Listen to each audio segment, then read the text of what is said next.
For this lesson of Chapter 9, we will be discussing unemployment, more specifically, the different types of natural unemployment.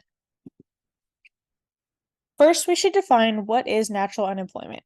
Natural unemployment is the normal level of unemployment that persists in an economy in the long run. All economies experience a natural rate of unemployment, regardless of the short-term unemployment rate. The natural rate of unemployment can also be referred to as the equilibrium rate of unemployment. Three types of natural unemployment are frictional, structural, and classical. First, frictional is a type of unemployment that is caused by people leaving their current job to search for a new one. It is defined as the transition in between work. Second, structural. Structural unemployment is unemployment that results from a mismatch between the skills workers can offer and the skills that are in demand. Consumer preferences and new technologies affect this type of unemployment.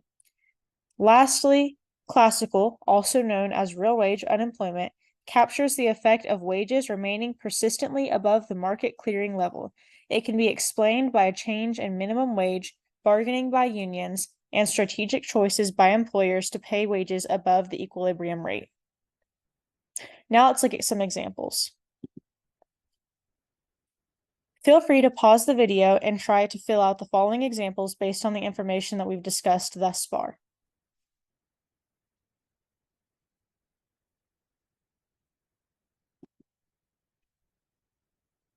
Okay, starting with the first example. Mary is temporarily unemployed after she decides to move to New York City for a better job prospects. This one would be frictional unemployment. Based on the definition given, she is in a transition between work, making it frictional unemployment. The second example says Montana increases its minimum wage, which makes it difficult for David to find work. Based on the definition I've given earlier, this is classical unemployment because it has to do with the changing of the minimum wage. For the next example, it says advances in computer-aided architecture technology leaves Anne, a drafter, unemployed.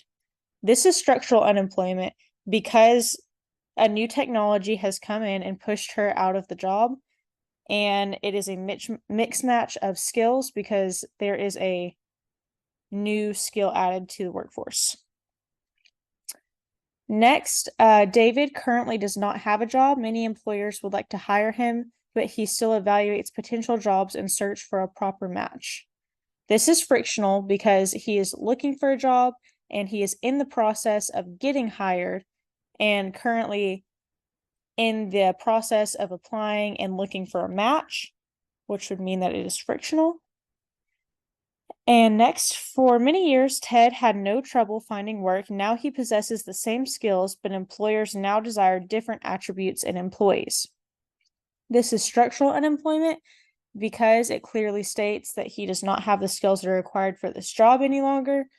So, based on the definition, that would be structural. And lastly, after a strike in the banking sector, the wages of bank employees has increased. However, college graduates specializing in banking have difficulties finding jobs because there are much less positions available compared to previous years. While this one is a little bit wordy, it is classical unemployment because it still, again, does have to do with the minimum wage and changing the minimum wage and how that affects unemployment. I hope you learned something about the natural types of unemployment. Thank you.